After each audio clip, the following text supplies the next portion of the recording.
And the kids, yeah, the kids, we all thought they were this tragic little family. They weren't his. We found the DNA records later. You had a baby in a house when you were 13 years old and we can't find you. By the way, where's the baby? I asked that question to her. And she said what happened after she gave birth was they called her mom and they said that she's got to go. I said, how do you know the baby was dead? You're telling me they moved you into a room and they induced labor after you said, I don't want to give up.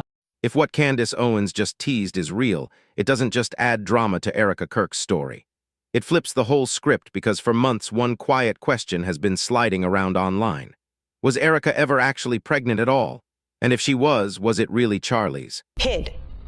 Not because I was embarrassed, not because I didn't want anyone. Yes, we did keep it very private, but it's because it was a moment very sacred. I was growing a human inside of me, my baby. The world that Charlie and I live in is very toxic. Lately, people say there's alleged DNA proof floating around behind closed doors. So the rumors aren't dying down, but start basic. In today's world, pregnancy leaves a trail. Celebrity pregnancies leave a whole scrapbook, yet with Erica there's not one candid photo where she looks visibly pregnant. No red carpet bump. No random paparazzi catch. No blurry unedited moment from a friend's phone. And this is someone whose whole brand lives in public. She's filmed herself on stages, on flights, at conferences, even in messy, emotional moments. That's why this hits different. Because when Charlie passed, she didn't hesitate to grab the camera. She recorded herself kissing her husband's body. She posted grief in real time, raw and unfiltered. So people keep asking the obvious, why was pregnancy treated like a locked vault, but passing got broadcast right away? If privacy was the rule, why did it only show up for one chapter of her life? I love you. I love you. God bless you. That's when folks started digging for receipts. Her handles are literally Mrs. Erica Kirk. Her whole online identity is wrapped up in the marriage. Then that ultrasound clip popped up and viewers spotted something that didn't match the branding. The name on the ultrasound didn't read Erica Kirk. It showed her maiden name, Erica Franca. Maybe it's paperwork, maybe it's timing, maybe it's a clinic system that never got updated. But when your public identity is built around Mrs. Erica Kirk, seeing a different name on something that big makes people side-eye the details. Erica's social handles are literally Mrs. Erica Kirk. Her identity online is fully attached to her marriage. So when that ultrasound footage surfaced, viewers noticed something strange. The name on the ultrasound was not Erica Kirk. It was her maiden name, Erica Franca. And there was another thing people noticed. Charlie wasn't there for that ultrasound visit. Erica's first hospital visit, according to what's been said publicly, was with her mother, Lori. That alone might not sound wild, but when you stack it next to the fact there are still no clear pregnancy photos to back anything up, people start talking even louder. And in a situation where the proof is thin, the tiny details start to feel huge. That's where the next layer comes in. Erica has had moments where she couldn't even lock in basic personal dates, like her wedding anniversary or her birthday, which makes critics say she's either overwhelmed or dodging. Then there's that moment on Charlie's podcast where she claimed her obstetrician was passed. People heard that and instantly went, "Wait, what?" Because that's not just random. That's the kind of detail you don't usually mix up. But here's where the story gets extra messy. Candace Owens recently alleged that on the day Charlie was, Erica wasn't actually where she said she was. Erica said she was at the hospital with her mother getting treatment. Of the woman who raised Erica Kirk. Her mom, Loretta Francevy. Yeah, that's Erica Kirk getting an ultrasound. There's been a lot of talk about whether or not that woman has really ever been pregnant. Now, I've been pregnant 5 times. The first was a miscarriage, gave birth to 4. So you bet your ass I zoomed in on that ultrasound screen.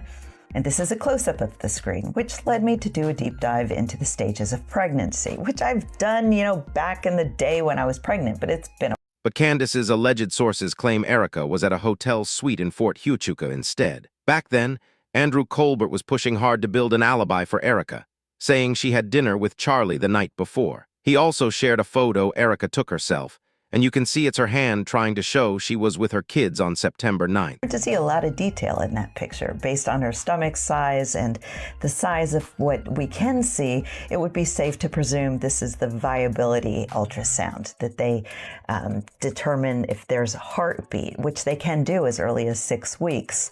And this is what it looks like at 6 weeks, and this is what it looks like at 8 weeks. Wanted to compare that to her picture, but I don't have the technology to zoom in on it. I wasted 2 2 hours, except I learned that at 9 weeks they hiccup. I didn't know that. The claim was that at 8:33 a.m. Pacific time, she was out walking with them before heading into the office. Now new claims are saying something way different, that Erica wasn't home the night before Charlie was SHH, and that she was allegedly with Tracy Martin. And this isn't some random name because people say Tracy has been in Erica's life for over a decade, long before Charlie ever entered the picture.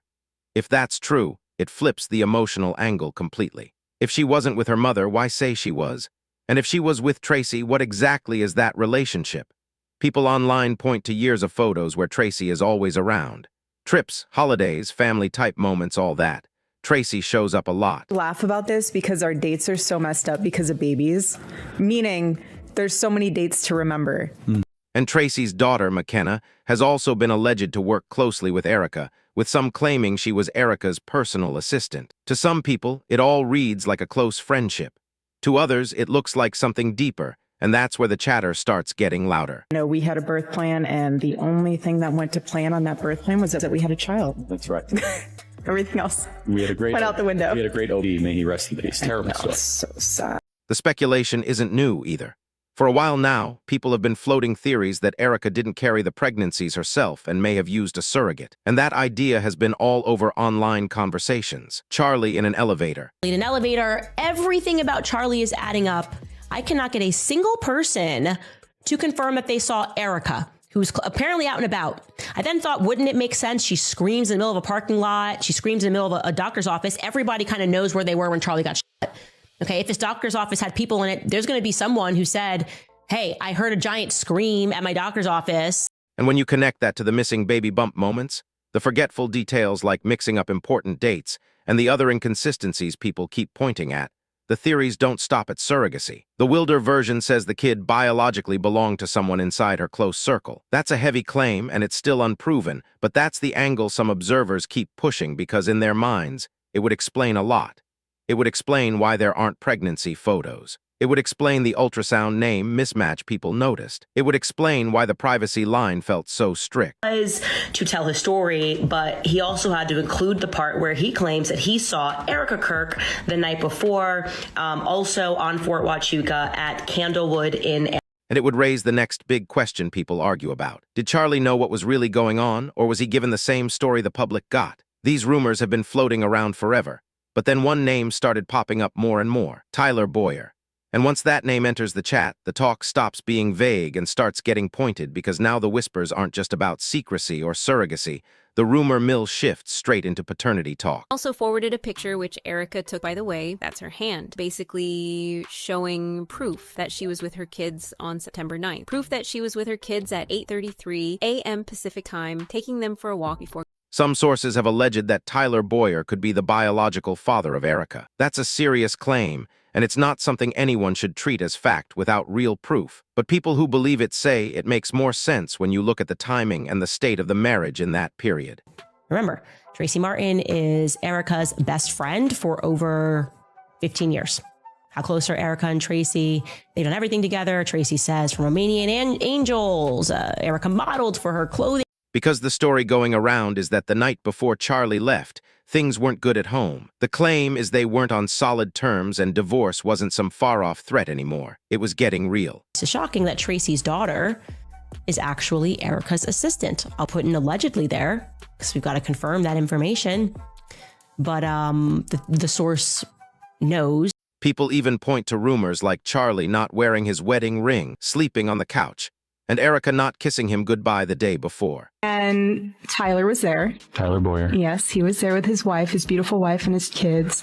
And he came up to me afterwards and he was like, hey, we have this organization and we're starting in Arizona. Would love for you to be a part of it. And I said, thank you for all the information, but I am moving to Manhattan. And I was like, stay in touch. And we didn't really stay in touch. Then there's the note Charlie supposedly wrote Erica. Critics question that note hard.